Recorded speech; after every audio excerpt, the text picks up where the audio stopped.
Sa panid mulle ka tarokaarte juba kodus ilma, et sa siin nagu paneksid neid, sest siia sa kaasa ei võtnud neid. Aga mis siis tarokaardid rääkisid või mida sa vaatasid?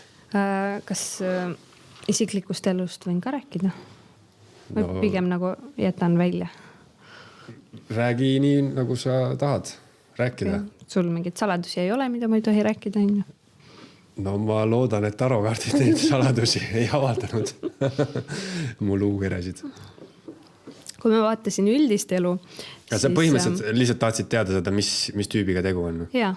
Ja mis sul nagu toimub? Mis sul elus toimub? Sest ma tundsin, et ma nagu ei taha siin laotada, sest mingisugune suur pinge on ja mingisugune hindamine või mingi suke skeptik istub minu ees. Siis mulle nagu väga ei meeldi see, et tavaliselt kui inimene tuleb minu juurde, siis ta juba usaldab mind ja siis meil on juba kontakt nagu olemas. Sellepärast ma mõtlesingi, ma nagu ei taha väga siin laduda koha peal kaarte. Ja ladusin kodus, vaatasin, et mis siis toimub, et ma räägin sulle, mis ma siis nägin. Räägi, siis ma ei hakka nagu kommenteerima seda ise. Et üldiselt, mis sina arvad, et sul elus toimub, siin on väga palju selliseid kuningaid. Minu jaoks kuningas on mees, kes on ennast täis realiseerinud, kes arvab endast hästi, kes on juba midagi saavutanud. Selles ladumises oli kuningaid mitu. Ja kui ma kohtun sinuga näost näkku, siis ma saan aru, et sa oledki kuningas, sa oled omal kohal, sa oled endaga rahul, võib-olla natukene isegi natuke ära tõusnud. Siuke, kes on nagu rahul oma tegemistega ja niimoodi täiesti unistuste kaart, unistuste liikumise poole kaart. Samas siin on mingisugune sisemine konflikt, et kas peaks nagu juba edasi liikuma või peaks midagi veel tegema. Mingid sellist tunned oli kaart, et on nagu raha vähe võitu, et ma tahan rohkem raha, ma ütleks isegi lausa impeeriumi luua, sest siin tuli imperaatori kaart. Ja tegelikult on see, et sa peaksidki nagu juba edasi liikuma. Ma ei tea, kas just selle podcastiga või mingite kõrvaliste töödega või kõrvaliste tegemistega, mingite äridega või mis iganes sul seal veel on. Aga sa justkui nagu oled oma mugavustsoonis ja ei taha väga edasi liikuda. Et praegu tegelikult oleks aeg juba nagu edasi liikuda. Võib-olla mitte selle podcastiga mingi asjade veel, sest ma näen kaartide järgi, et sul on nagu pakkumisi tehakse.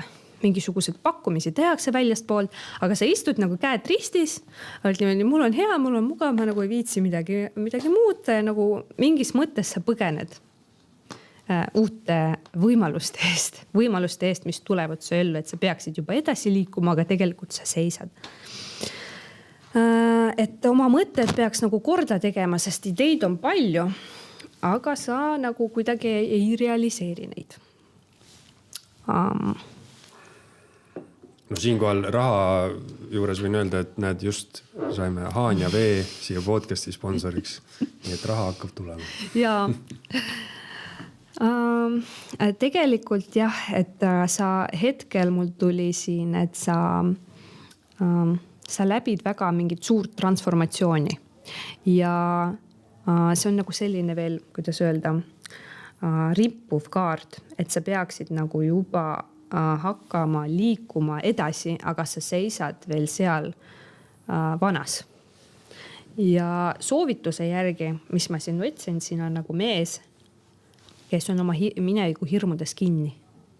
Ehk siis mingid ebaõnnestumised minevikust hoiavad sind liikumast edasi, hoiavad sind kinni, mingid sinu hirmud tegemised, mis on ebaõnnestunud. Ja sellega peaks tööd tegema. Siin on veel. No. Vaata.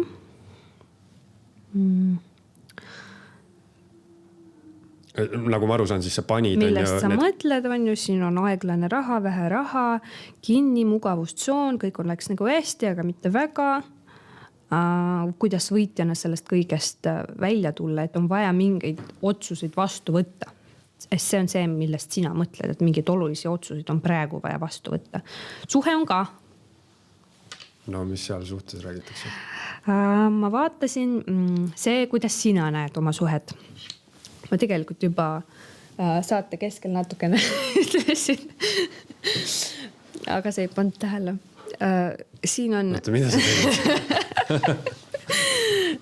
Ütleme niimoodi, siin sa näed ennast üksinda suhtes.